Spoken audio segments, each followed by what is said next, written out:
I remember that day vividly, not because something spectacular happened, but because it didn't seem like anything at all. Just an ordinary gray afternoon in Prague. You know those days when the sky hangs like a damp curtain and every street looks like it's holding its breath? That kind. Keanu Reeves had been in the city for over 2 weeks, shooting an untitled neo-noir thriller. The kind of script that trades on his brooding silence, trench coat scenes, and subtle flicks of emotion. He'd kept a low profile, as usual. No parties. No drama. Just the occasional espresso at a hidden cafe and quiet walks through side streets where the cobblestones remember more history than most of us ever will. And then, on a day that should have passed like any other, he took a wrong turn that I wasn't with him, of course. But I retraced the steps afterward. The assistant said he was looking for an old bookstore a local grip had recommended. Instead, he found a narrow lane, one of those forgotten Prague arteries that twists behind buildings and drops you somewhere unexpected. That's where he saw it, a small, glass-fronted antique shop with a tarnished sign that simply read, Zrcadlo. Which, of course, means, mirror. Keanu told me later that he hadn't meant to go in. That he almost walked past it. But something in the window stopped him. Not the mirror, it wasn't even visible from the street, but a music box, playing a melody so faint it might have been in his head. So he stepped inside. The place was dim, cluttered, the kind of shop where time collects like dust on shelves. The smell hit first: old paper, aged wood, and something faintly floral, like pressed violets. Lamps flickered. Furniture leaned. And in the far corner, beyond a rack of moth-eaten coats and a cabinet of porcelain figurines, was the mirror.At first, he didn't notice it. He was drawn to a stack of postcards bound in ribbon. But then he felt it. That I know how do you feel, a mirror, that's what he said to me, too. But he swore it was like something was watching him. Not just a reflection. Something behind the reflection. He turned. And there it was, tall. Ornate. The frame carved in blackened mahogany, curling like smoke around the edges. At the top, a cluster of small faces, cherubic at first glance, but the longer you looked, the less innocent they seemed. Some smiled. Some didn't. And the glass? Not quite glass. A little too dark, too still. Like water that doesn't ripple, even when touched. The shopkeeper appeared without warning. That he was old. Unnaturally still. White gloves on both hands, even indoors.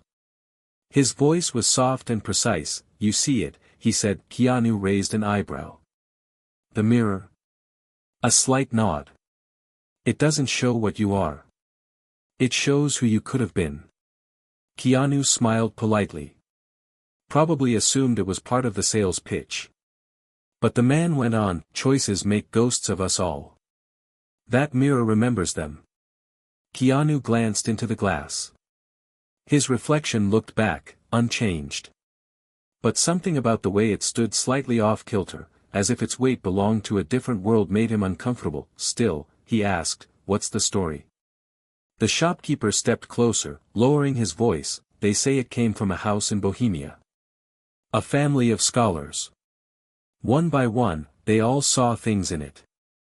Futures that never came true. Until one day, the house burned down. Only the mirror survived. Keanu chuckled lightly. That's convenient. But the man didn't smile. No one who owned it died as themselves, he said. They vanished. Replaced. Keanu stared at the reflection again. It's just a mirror, he muttered. Yes, the man agreed. Until it isn't. He bought it. That I asked him later why, and he shrugged. Said something about intuition. About being curious. Said it was probably a prop at worst, a conversation piece at best that he didn't tell the production team. Had it shipped back to Los Angeles privately, to a warehouse he used for storage. Wrapped in canvas, nailed into a wooden crate like it was something fragile. Or dangerous. That should have been the end of it, but then came the first night, back in LA, jet-lagged and restless. Keanu went to the warehouse. Uncrated the mirror. He was alone, just a single floor lamp and silence. He placed the mirror near a wall. Looked into it first just himself, then, not, his reflection shifted barely noticeable at first. The man staring back wore a different jacket. A small scar along his jaw. Older, maybe. Tired in a different way. And then, for one terrifying second, the reflection winked. Keanu blinked. Took a step back. Rubbed his eyes. The mirror showed him again normal. Familiar. A trick of the light, he thought, but the next night, it happened again, and the next, the reflections changed. Different versions. Different moods. One night he saw himself in a military uniform, serious, colder, a streak of gray in his hair. Another night he looked younger, but with eyes that had seen worse things. Once, the reflection was bandaged, with dried blood on its shirt and a half-smile that didn't belong on a wounded man that he never told anyone. Not at first, because you don't tell people that your mirror is lying to you. Or that sometimes, it talks, not with lips. With thoughts. Whispers that don't enter through the ears but land straight in your bones. That he tried covering it. Tried moving it to another building. But something had changed. The mirror wasn't just in his warehouse anymore. It had started following him, not literally, no. But he'd see flashes in other mirrors, car windows, the dark sheen of a subway tunnel wall. For a split second, the reflection wasn't quite right. Just enough to jolt him. And always the same whisper, "It could have been you." That's when he called me, because he didn't know what else to do. But here's the thing, and I'll say this as someone who's known Keanu for over a decade, he's not the type to panic. So when he said, "I think I brought something back from Prague," I listened, and when he added, "I don't think it wants to stay quiet," I believed him. That he didn't go back to the warehouse for 3 days. Keanu tried to act normal, routine, meditation, motorcycle rides up the canyon, but the thought of the mirror pressed against his mind like a bruise that hadn't formed yet. On the 4th night, around 1 a.m., he gave in.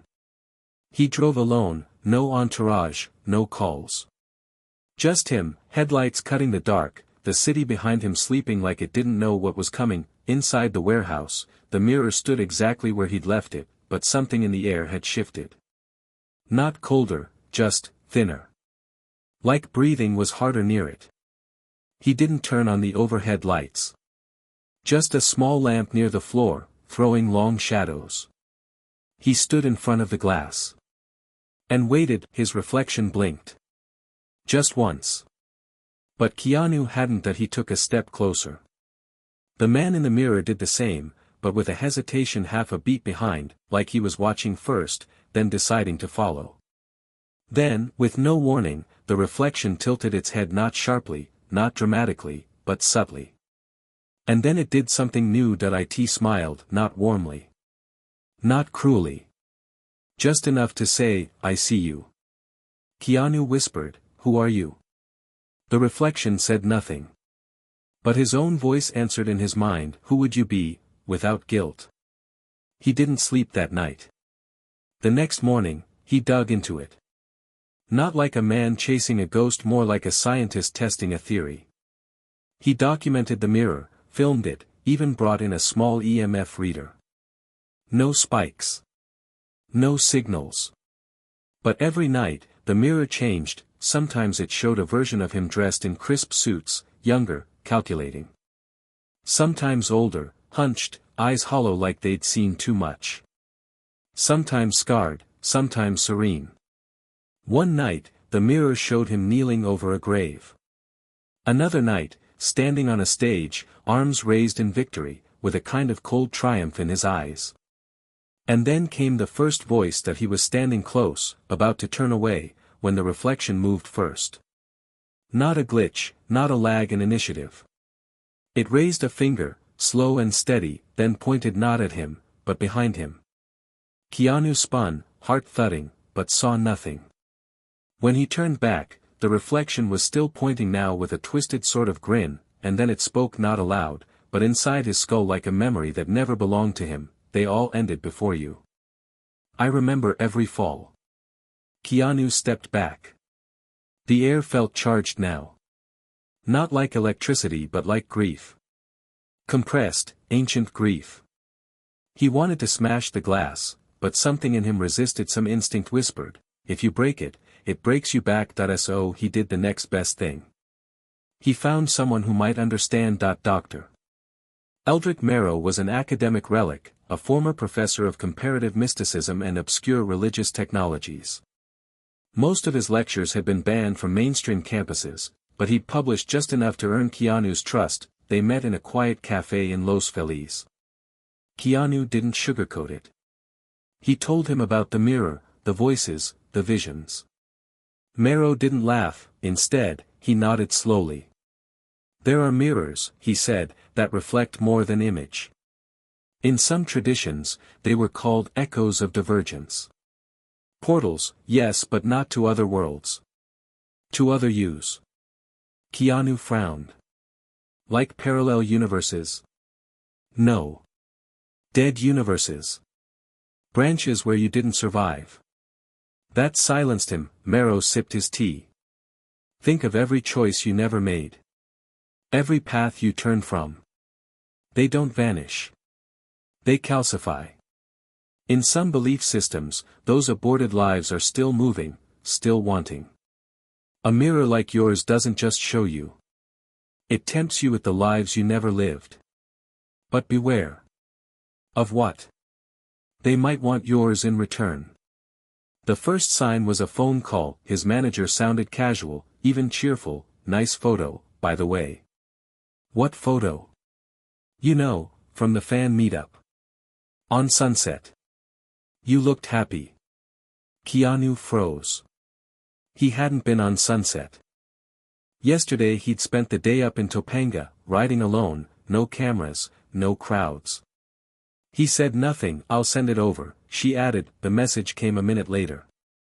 It was a photo him, standing beside a teenager, smiling stiffly. Same face, same beard, same posture. But the jacket he wore in the picture was one Keanu hadn't worn in 5 years. The smile was strange. Flat. Like an imitation of warmth, not the real thing. And his eyes vacant, somehow hollowed. Then came the video. Someone had tagged him in a late-night talk show segment. The host was laughing, joking about Keanu's brooding charisma. Then the camera cut to him in a black suit, seated casually on a couch. But it wasn't him. The face was right. The voice, almost. But the things he said, they weren't things he would say. You know, the reflection said in that slow, too calm tone, morality's a kind of leash. You take it off, you remember what power feels like. The audience laughed. Applauded. Keanu felt sick that he hadn't been to that studio. Not even close. Yet the audience believed. The host believed. The world believed. Because the man in the chair looked like Keanu. But it wasn't. Then, a girl approached him in a bookstore. Young, starstruck, beaming. Thank you for what you said yesterday, she said. About masks and choices, was that part of the new movie? He blinked. What? She pulled out her phone. Showed him a photo. A selfie. Her and Keanu. From yesterday, the man in the photo wore a charcoal coat. Not one Keanu owned anymore. His face was slightly turned, and on his neck just visible a thin scar ran from collarbone to ear. He had no such scar. And the way he looked into the lens, it wasn't joy. It was calculation. That night, Keanu sat in the dark with the mirror. He didn't say a word at first. He simply stared. And the reflection stared back closer now, sharper. As if it had crept forward somehow, reducing the distance. It no longer mimicked him. It anticipated him. Finally, he asked, barely above a whisper, "Who are you?" The mirror didn't speak out loud. But his mind filled with a voice too familiar, too smooth. The better version. In the days that followed, more evidence surfaced. Reddit posts. Fan stories. A video of him stepping out of a black car in Berlin where he hadn't been in months. A live stream where he waved to fans and signed autographs, only he didn't wave like Keanu did. Too stiff. Too deliberate. He asked his team about a recent commercial deal. You confirmed it last week. They said, no, I didn't. Keanu, you were there. We have footage. And sure enough, there it was. Grainy, short. But him. Or someone, same voice. Same face. But when he leaned in to sign the contract, the camera caught his hand left-handed. Keanu is right-handed. Then came the one thing that cut deeper than the rest. Dave, his dog, had always known him. Always trusted him. But this time, when Keanu walked in the door, Dave didn't run. He stood still. Ears back. Growling low and confused, not at Keanu, but at something behind him. Or perhaps inside him. The mirror was in the next room. Keanu walked toward it slowly. The reflection stood waiting, closer than ever, almost pressed against the glass. Its breath fogged the mirror. Not his. Its. It smiled with that thin, merciless curve, then tilted its head ever so slightly, not like it was mocking him, but studying him. Keanu didn't blink, and neither did the thing in the mirror. Prague was colder than he remembered. Maybe it was just him. The clouds hung low over the old city, pressing down on the cobblestones like time itself had weight. Keanu didn't bring anyone. No publicist. No assistant. Just a small bag and the single thought that wouldn't leave him: it's not done with me. So I have to finish it. He found the shop again, hidden in the same winding alley, tucked between buildings like a secret never meant to be found twice. The painted sign Zrcadlo still clung to the doorframe. But when he stepped inside, the air felt different. Emptier. No music box played. No quiet hum of lamps. Just silence. And the old man he stood behind the same counter, hands gloved, eyes calm. I knew you'd return, the man said. I want to destroy it. The shopkeeper didn't move. You can't. Keanu stepped closer. Then tell me how to stop it. The man tilted his head, almost sadly. It's not in the glass anymore. It's in you. The moment you looked with longing, it saw you. And the one inside the other you. He's been waiting. Keanu's breath caught. Waiting for what? For your place. There was a long pause. Then why hasn't he taken it? The man studied him. Because he doesn't just want your life. He wants to be acknowledged. All that strength, all that control, and no one ever saw him. No applause. No love. Just silence. You lived. He endured. And now, he needs more than possession. He needs validation. Keanu lowered his gaze. What happens if I deny him? The answer came slowly. Then he'll take it by force. But if you want to end this, truly end it, you must do something far harder. What? Make him remember that he was once you. Make him feel. That night, Keanu returned to the warehouse.No film crew. No lights. Just the mirror, standing in the middle of the floor like an altar. And on the other side, already waiting, was him, but not just an image now. The boundary had thinned. The mirror pulsed faintly, like a heartbeat. His double stood inches from the surface, perfect, poised, sharp as a scalpel. Every edge honed by a life without regret. Keanu stared at him. The double did not blink. You're not just a version, Keanu said. You're a survivor. You clawed your way through something I never had to face. The double tilted his head. A faint smile, dangerous and empty. You think you understand me, the reflection said. You think kindness makes you stronger? It makes you breakable. Keanu stepped closer. Then why are you still trapped in glass? The smile faded. The double clenched his fists. You had everything. Love. Peace. People who saw you. And you wasted it on meaning. I had to become something else. Something pure. Cold. I shed morality like skin. Keanu's voice lowered. And still, you're here. Talking to me. Why?